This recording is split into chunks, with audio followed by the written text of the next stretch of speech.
Hello and welcome to this video. My name's Beckham.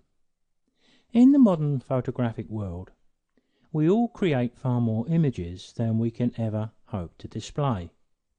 I have hundreds of images on Flickr and other places, but I still have other images that I think are worth viewing.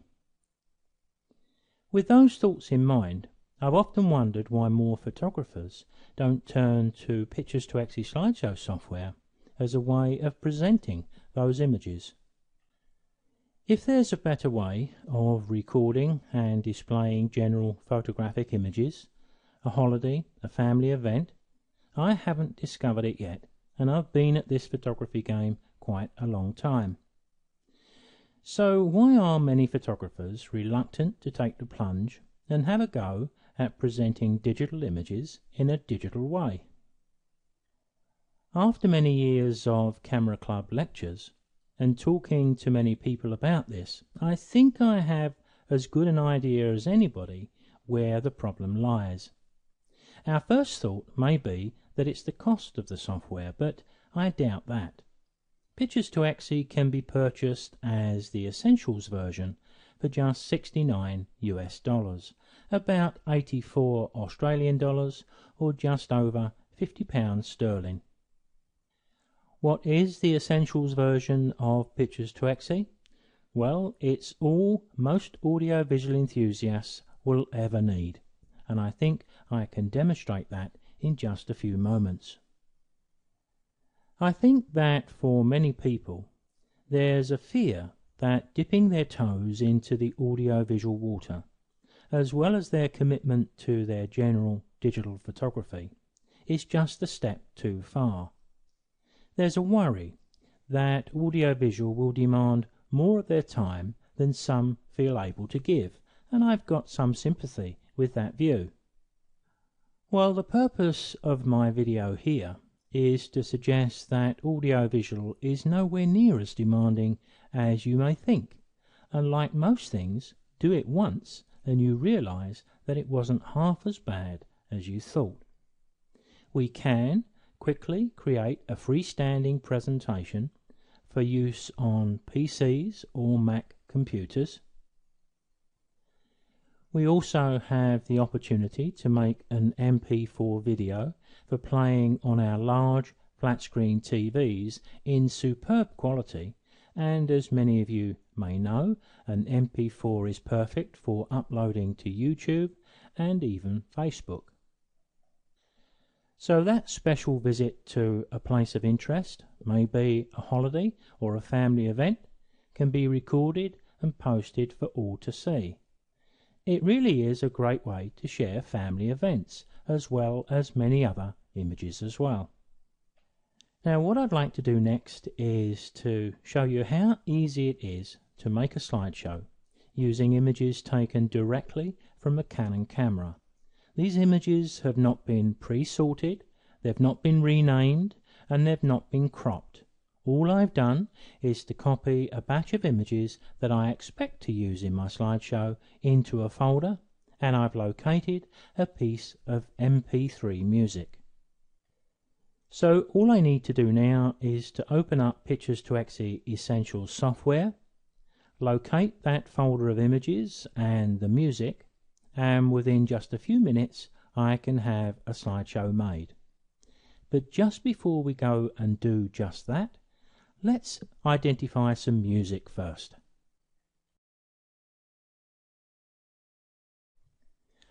I've just placed a domestic music CD into my PC disk drive.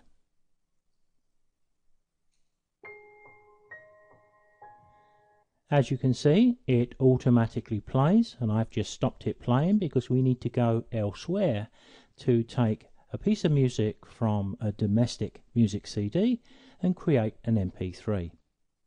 This is Windows Media Player. I'm going to take you first of all to the top right because we need to switch to the library. When we do, we can see that the album that I've just put in the disk drive is called Lifted by Richard Goldsworthy. And if I do nothing at all here, I can convert all of these tracks into MP3 files, but for speed I'm just going to take the first one. So I'm going to untick that box and just tick that one. So all we're going to do is to convert one track into an MP3. Just before we click this button here to rip the CD, but in our case just one track, I'd like to take you to the settings. So I need to go to Rip Settings, More Options, and we need to identify the Rip Music tab. We can see that it's going to take the music and put it into the music folder in our library, so we can find it easy once it's done. By default, the file type created will be Windows Media Audio. Although Pictures2Exe can use this file type, everyone seems to use MP3s, so it makes sense to follow suit. That's all I need to change here. So I'm going to click Apply and OK, and then I'm going to hit the Rip CD and will allow this track to be converted from its domestic music CD into an MP3 in real time, and as you can see by the indicator there, it only takes a couple of seconds and it's done. So once we do have a batch of images in a folder and we've dropped the MP3 music that we want to use in with those images, we need to open up Pictures2Exe Essentials, which is what I've done here, to the main screen. And using the file tree on the left, I need to navigate to My Pictures, and here's the folder I've set aside, and when I click that, you'll see all of the thumbnails will open up in the file list here, and if I scroll down just a little bit, you'll see the piece of music that I've chosen to use as well. Think of this area here as your holding file.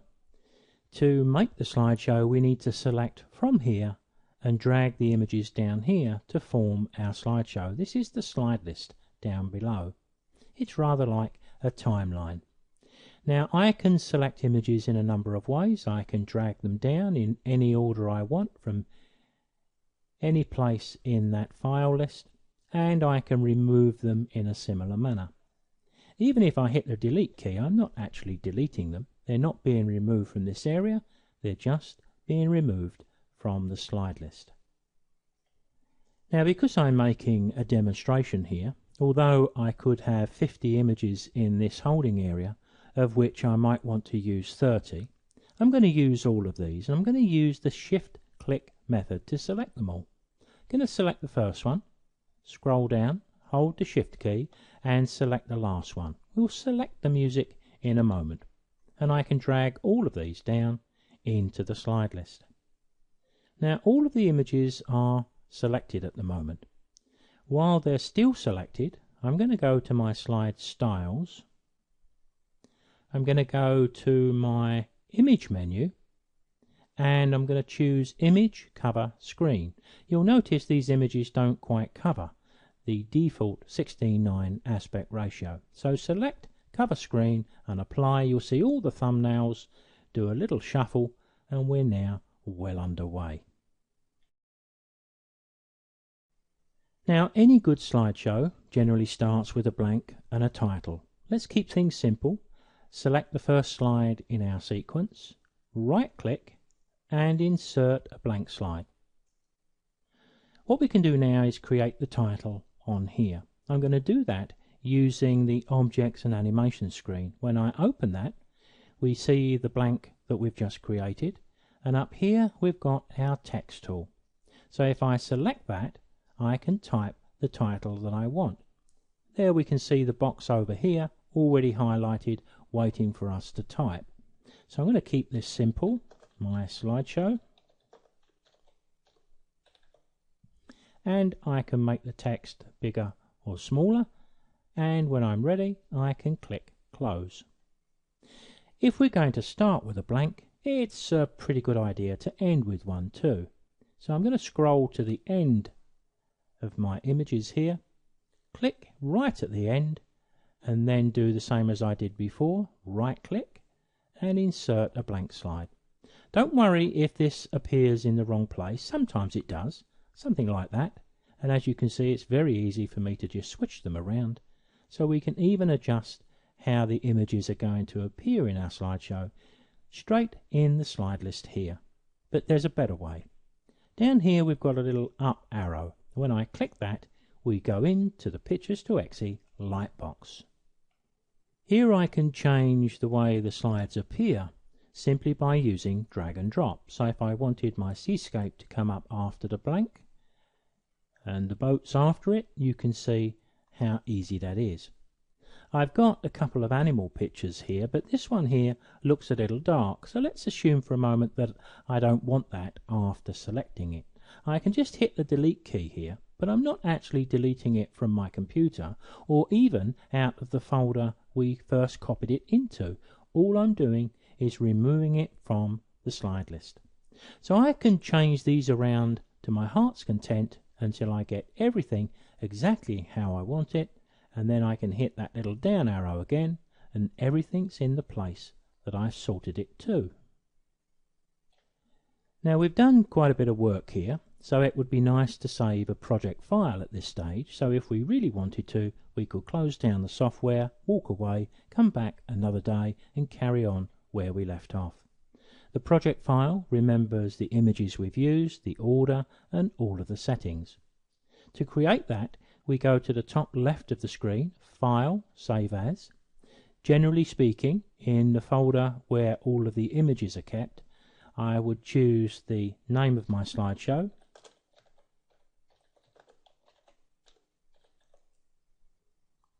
So all of the work we've done so far is now safely stored. Now you can see a piece of music here. We're going to add that piece of music, but to do that I'm going to move to another window. There aren't very many windows with Pictures to Exe. The Objects and Animation screen and the slides which we're looking at here, but the timeline is another. Now let me scroll to the front of my slideshow. We're seeing the slides much the same as we saw in the slide list a few moments ago, but here we're going to be able to see the music as well. So I'm going to drag my music down. You can see I can place it anywhere I want and drag it to any position I want, which is very convenient. Let's place it there at the start of that first slide. We can also see that we've got a default 2-second transition of each of these slides. They're going to fade onto the screen, and there you can see it as I create it manually just by dragging the cursor. We can adjust that of course, but for what we're going to do here, let's keep things simple. What I'm going to do next is to ask Pictures to Exe to match the images that I've chosen to the length of the music, and I can do that from this option here, Fit all slides to the soundtrack. You'll see a little movement there, and if I go to the start here, I'm going to give you a little blast of what I've done. I'm not going to show you too much of this because it'll take up too much time, but we can certainly view the first few slides and look and see how the sound matches with the images. So I'm going to take this view by pressing the play button on the mini player. There's our title.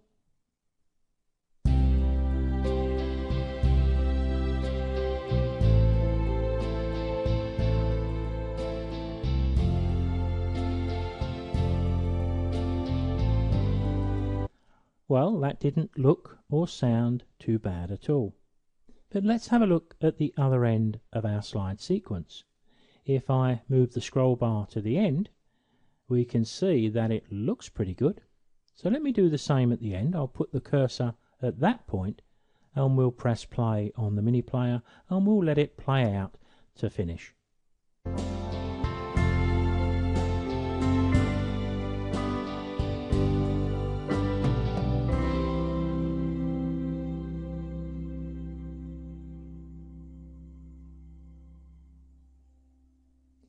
Now, believe it or not, we've just created our slideshow. Now, we've made a few changes since we last saved a project file, so we need to overwrite the project file we have. So File, Save As. There's the file. So everything, including the music, is all safely stored. Now the project file we've just created will allow us to come back into Pictures2X here any time in the future and recreate this slideshow just as we see it here. But for us now, we can actually create the executable files that are going to run our slideshow, and we do that from the extreme top right where it says Publish Show. We can make executable files for PC and for Mac computers. If you're going to send your file over the internet with PCs, then this is a good choice, but I'm going to choose the executable file for PC. You'll notice that it will default to the folder where we saved our project file, which is convenient, and it automatically picks up the name. So all I've got to do here is click Save, and in that short time the blue bar shot across there, the slideshow was made. There is one other option we should think about making, as well as a version for Macs, but the one I'm really referring to is a HD video. When I select that, you can see it's picking up the size of the slideshow we've made by default, which is 16:9, 1920, 1080 pixels.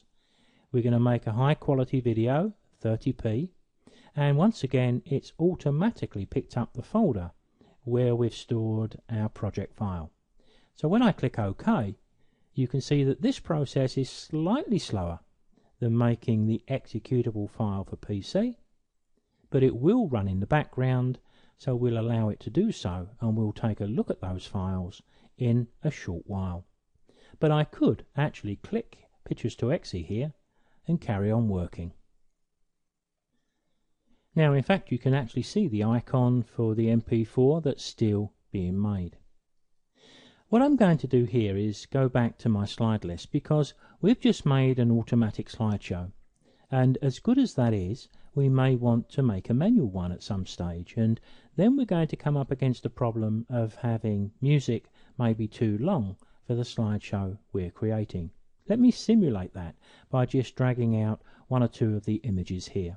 Doesn't matter which ones, I'm just going to delete them from the slide list here. Now when we go back into the timeline, if I go to the start of my slideshow sequence, I'm going to move this up a little bit so it matches the start a little bit better.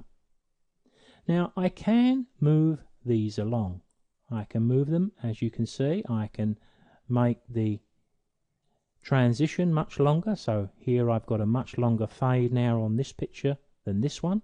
So I've got lots of opportunity to put personal creativity into my slideshow. But it's a fair bet that when we get to the end we may have a situation like this, where the sound is far longer than the images we have. It really is very easy to deal with this. If we move our cursor to the end of the music file, you see it changes into a double-headed arrow. I can now click and drag this back. I can match my music to the fade out of the music. Perhaps I may even want to have the fade out a bit longer, so I can adjust this accordingly. But now of course the music needs to be faded out to match. That we can do by selecting the music file, going to our project options and into our audio tab. And down here we get the opportunity to fade the music out. Now we can try something like 10 seconds or 15 seconds. There's a degree of personal choice here, of course. I'm going to select 15 seconds and OK. And just to check that what I think has happened actually has, I'll put my cursor in this position again and we'll press play and we'll watch and we'll listen in the mini player.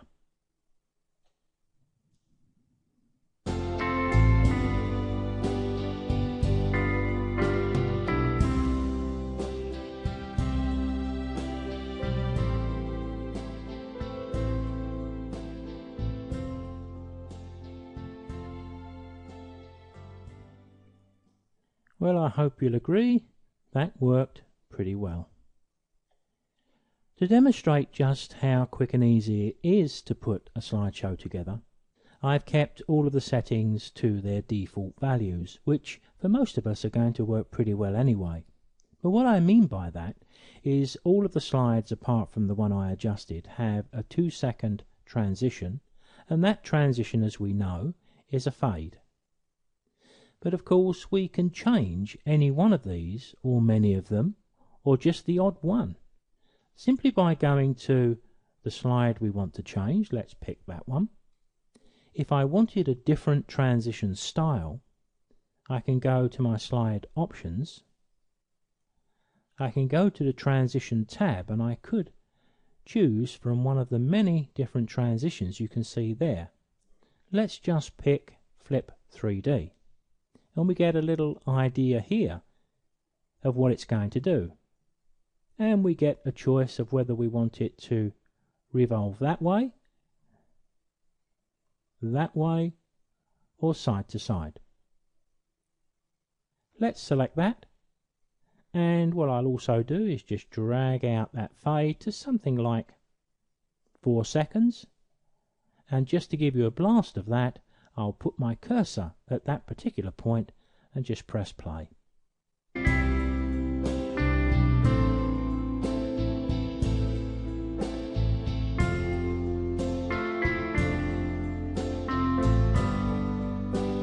So you can see we've changed the transition style here, but the images around it retain the fade.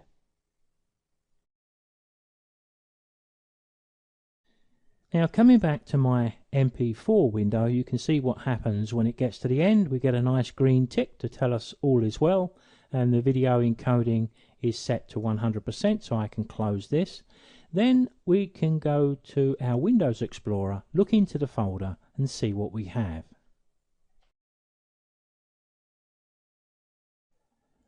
So there's the very same folder we've been viewing in Pictures2Xe from the start. From the top here you can see all of those odd names are all of the images.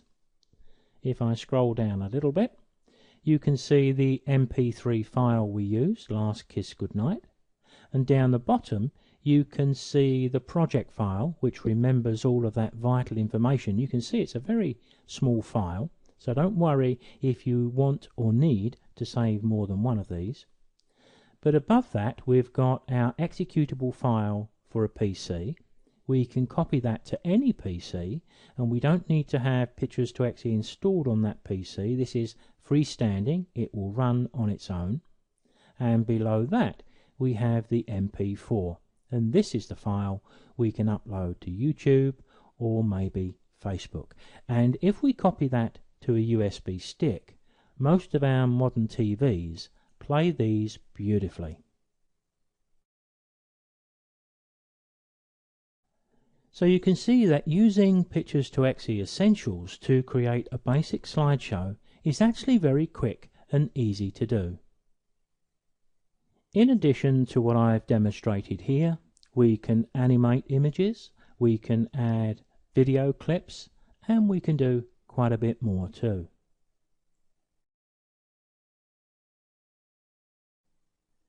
If you want to purchase Pictures2Xe Essentials, come to our website at www.beckhamdigital.com.au, go to the Pictures2Xe section, and there it is, Pictures2Xe 9 software on disk.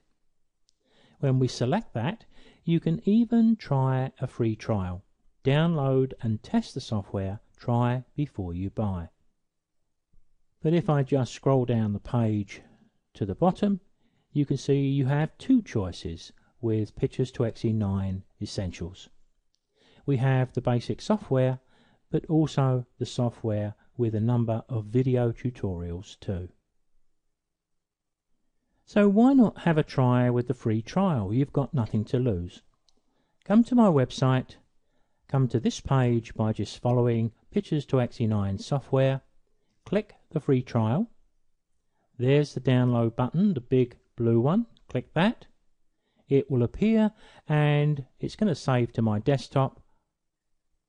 That's all there is to it. Just drag 20 or 30 images into a folder and do exactly what I've demonstrated here. You can have a slideshow made in half hour tops.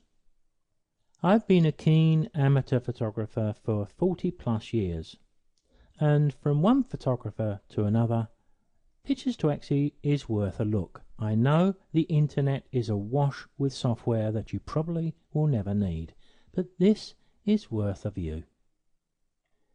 And if you haven't discovered my audio visuals already, if you go to the Pictures to Exie section and the AV presentations, if I take you to just the last page, I have lots of slideshows here you can download just to try. And one I can recommend is this one here, the Pictures to Exie 9 Promo. It will show you just what this software can do. Just click, and there you have the option to view it on YouTube, to download a Mac version or a PC version. For best results, use these two, but if not, try the YouTube.